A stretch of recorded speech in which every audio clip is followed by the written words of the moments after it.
This is the way to do it.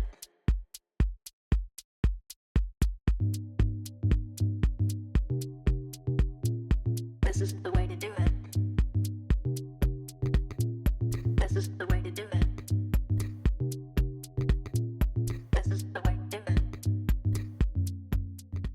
Art has been a long-standing form of expression and advocacy against social injustices. And today on Youth in Action, we are having a conversation with a painter, an artist, Edwin, who uses his canvas not just as a creative tool, but a form of advocacy against social injustices. Edwin, thank you so much for gracing the interview on Youth in Action. Thank How are you. you doing? I'm fine. Can you tell us a little bit about yourself? I'm Samuel Edwin Luo, IT student. I think graduate. Yeah, network engineer, hacking, etc. You're saying that you're a graduate. What did you study? Is it university? Is it a bachelor's? Or Okay, I studied information technology, then continued to do Cisco, then network engineering, then hacking. so how did art come into the picture in your life? Art came when I was a little kid. When I was a little kid, it was difficult for me to like mingle with my fellow friends. So most of the time I used to draw. Yeah. So one time my uncle found me drawing. Then he told me, "Okay, you can really draw a lot of things. I think you need to go to school, then advance your skills." I think, "Oh, okay." Then I went to Mwangaza School of Fine Art and Design. Yeah. Was this happening after you had finished your degree at KCA? No, okay, by the way, after Form 4, okay, in my high school I had a memory loss, which resulted to epilepsy. Then I had a really rough time, so to cope with life. Yeah. Then uh, after some time, the only thing I could do was only to draw and paint. Yeah. So my uncle and my mom saw my skills, then took me to Mwangaza. So while you were studying your IT, were you still doing art as a Okay, form of expression? after joining Mwangaza, like art could not does not pay very much in Africa.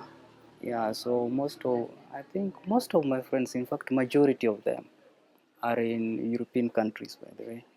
Yeah, so I realized after Mwangaza, I decided to study IT because I was so much into computers as a little kid. Yeah, I used to mingle with a lot of computers.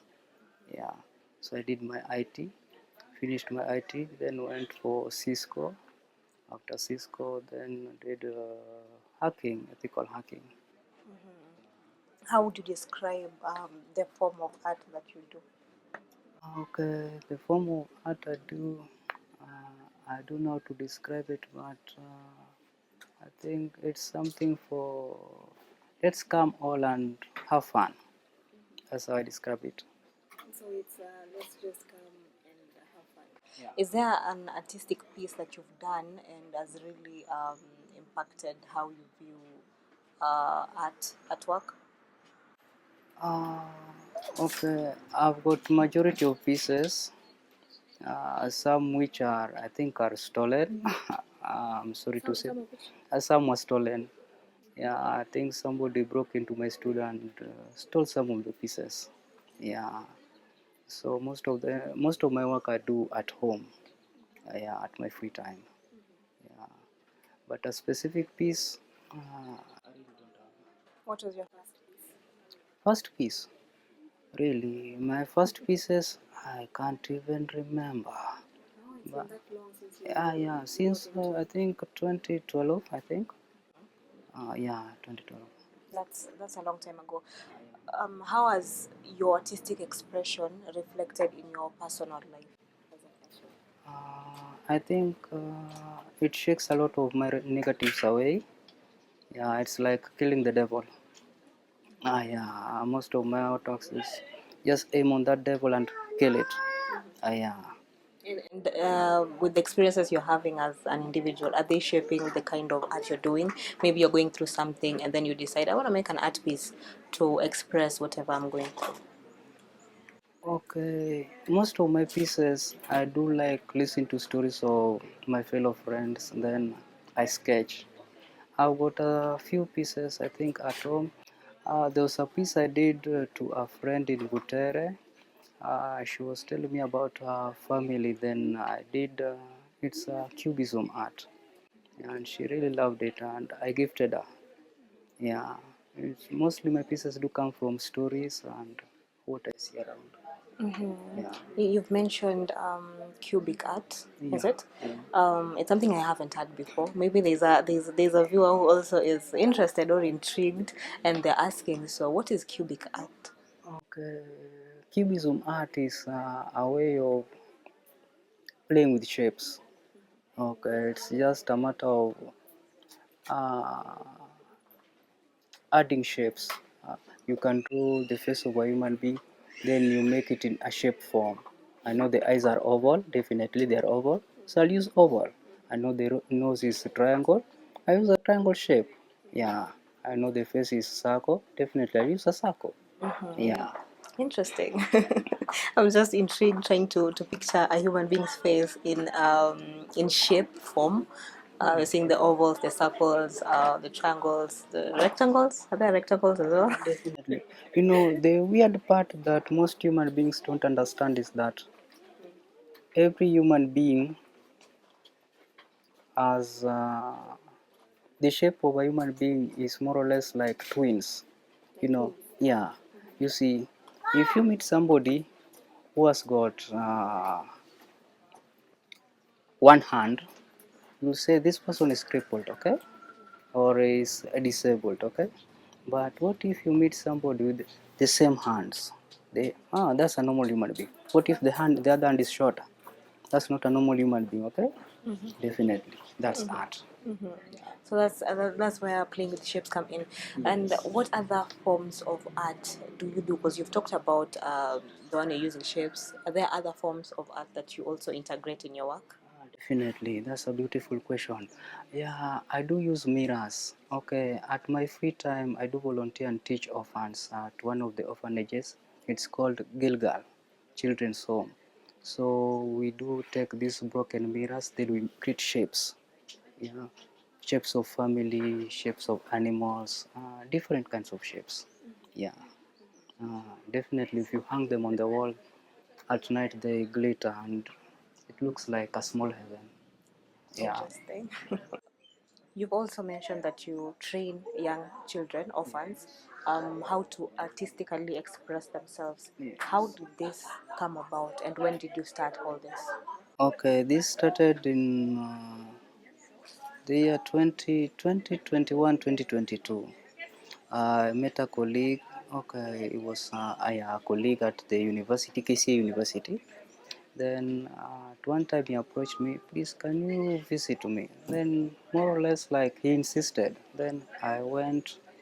Then I realized that the mother owned an orphanage. And I realized, okay, I think we can take time to teach these kids. So I used to teach them maths, a little bit of English and Kiswahili, then art, because most of the time some art products were being supplied to them with a few friends from the foreign countries. Yeah, so most of the time I used to teach them how to paint, make mosaic, collage. Yeah. Why was this important to you? Kuwafunza and just like, training them how to express themselves artistically at a young age as well. Okay, each and every child goes through a lot. You'll never know till you teach him or her something. Then you'll be, when a friend teaches a friend, they become more friends. Okay, yeah. So the more you teach a kid, the more you realize, okay, I've got somebody who can teach me something. Okay, then I can share this thing with this somebody. Okay, then the more you share things with somebody, the more you interact and you learn. Okay, this is what this person is going through. Okay, I think I can sketch this, okay? Okay, what can you do it through drawing or painting? In your journey in artistic expression, Yeah. do you take a person's picture, or you paint someone live, or it's an experience that someone talks to you about, and then you decide to paint about it? The answer is all of them. Okay. At my free time, sometimes I do go to the mall. I do sketch a few people I see around. Sometimes a few friends do send me their photos on WhatsApp. I do the painting. I can sketch, do the drawing, whatever they like. Yeah. Okay. There's a point you mentioned that as an artist, it can get so hard to make money out of your art pieces, and that is why you went and studied IT in KCA University. So how then did you make your art sellable? At least you're able to get something out of the work of your hands. The weird part about some of my artworks, I do not always sell them. Most of my artworks are being sold by my friends. Yeah, I do not sell my artworks. Uh, at times, my brother do take some of my pieces and he sells them. So then, like at a point where they've sold, is the money theirs or is the money yours? That one I don't mind. I always believe that each and every artist is like a god. You know, since God created the whole world, okay, I don't know about other religions, but they say God created the world. Yeah, same as an artist. You also have to create something. You can use a canvas. You can create your own wall. You can make. You can build your own house. Yeah. So, why do you need to charge? So you're saying all I'm getting is once you do an art piece, you don't necessarily put financial value on it. So what happens? You make an art piece, you gift it, or you just like give it away. Okay, majority of them are gifted. Yeah, some of them are just like gifts. Okay, the day I die, please come and bury me. Take this piece. That is quite Definitely, interesting. because nobody can bury himself. Yeah, so you have to give to somebody something. Yeah. So is it all of your art pieces um, being gifted out to some other person? Not really all. Most of them. Most of them. So once you gift it to someone, would you expect them to just like treasure this piece of art and not even sell it? If they sell it, that's up to them. Treasuring, up to them. I know how Africans are. I understand. Yeah. And how does it make you feel, considering you're putting in a lot of work in your art pieces and you're not making money out of it? Because often you'd want to be an artist who you can feed yourself off of your the work of your hands. You can clothe yourself. You can do moja mbili tatu with your artwork. Artwork is like creating another universe. Okay. Then once you create another universe for another person, why do you want to rule over him? Yeah, let him live there. Okay. Yeah, whether you get money, whether you don't, God exists. You will not sleep hungry. Okay. On that note, how important is art exhibitions to you as an artist? Art exhibitions. I think art exhibitions are nice, and I think more so within Kisumu, our fellow countrymen don't really value art exhibition. Yeah, so most of the pieces, I think most of our fellow foreigners are the ones who buy them. Like, So presenting your artwork in such exhibitions, does it make you feel like your art pieces can reach many people? definitely. But I really don't treasure that. The only thing I treasure is, can you buy it? Okay. If you can't, do you like it? Yes. Okay. If you can't afford it, then I can make a piece for you at a small price or as a gift. Yeah. How long does it take for you to start a canvas and like finish it? In an Uh, estimate. it depends with the mood. Yeah. If I'm on top of the mountain, I take maybe 2 days. When I'm under the sea, I think maybe 1 month or 2 months. I think like this piece has taken around, I think 4 years. Yeah, and it's not yet complete, but somebody booked it. By the way, I gave him a throwaway prize. Yeah, he came to my place, visited me. Then I want this piece. I told him, okay. By the way, this piece I wanted to throw it away. Okay, you can sell it to me. Okay, any price that you can afford. I said, okay, you just complete the piece, then I'll take it. Okay. I said, thank you. So you've taken 4 years to finish a piece of work. It depends with the mood. It depends. The mood of the art piece you're creating. The art piece I'm creating. Yeah. Okay, I also have some portraits that I was supposed to start. I think I was sent, some photos were sent to me last year, but one I haven't completed them. The client always asks me, what about my piece? I'm not in the mood. You're not in the right headspace to finalize. Then the worst part of it, I do my paintings at night. That's the most weird part. When everybody's asleep. I think that's the time I'm fighting my devils. Yeah. So that is the time you're finding yourself in a zone of I can really work on this piece right now. I can really focus The on world that is art very piece. quiet. It's between you and your God and the devil. Yeah. So in essence, like, what do you do aside from being an artist? What do you do aside of that, or you're just fully an artist, fully focused on that and nothing else? Okay, I'm a professional thief. I'm a professional thief. Like I do some IT stuff. Yeah. Some IT. IT stuff. Oh, interesting. So is that what pays the bills for you? Definitely. You bring phone, it has an issue, okay, I can sort it out. Your laptop has got an issue, yes, bring it, I can sort it out. Would you say that then makes you feel like you don't necessarily have to tegemea your art 100% because you have something else to do? Yeah, maybe, but art is something that shakes my negatives away. It's like listening to music.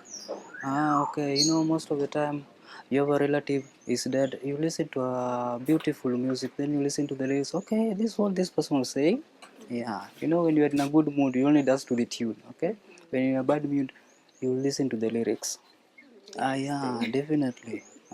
It's like painting. Yeah, when you're in your worst mood, you take a brush and throw all the paints. Ta, ta, ta, ta, ta, ta. And when Okay, you're in now a good mood? when you're in the good mood, you take a brush stroke, one stroke of brush. Let me get out of here.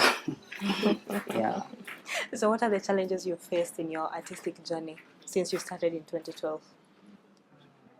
art is very expensive. Very expensive. More so African art. When you go to European countries, they are very expensive.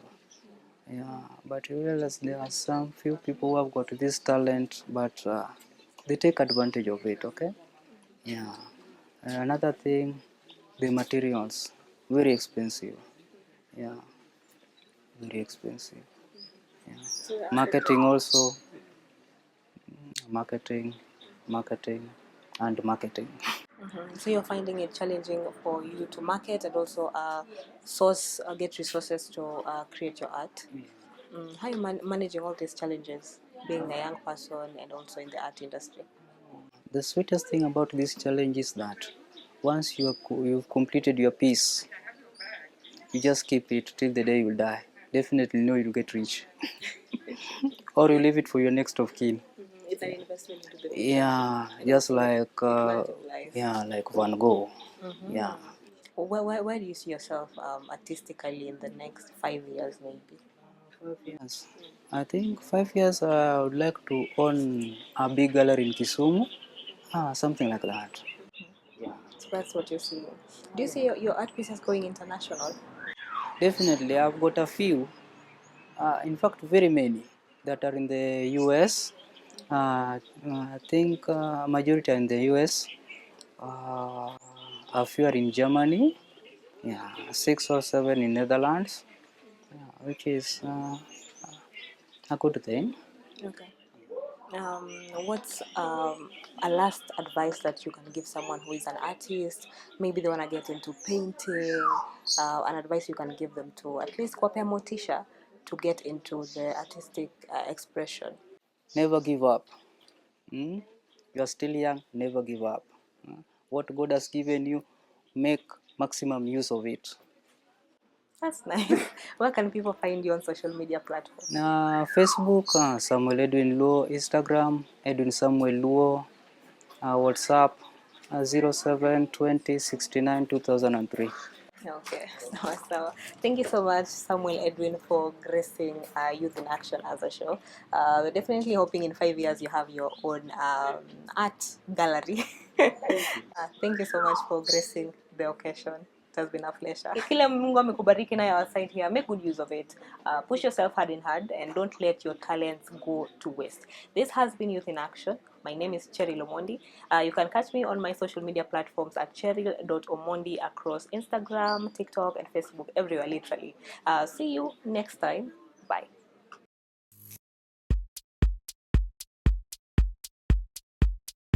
This is the way to do it.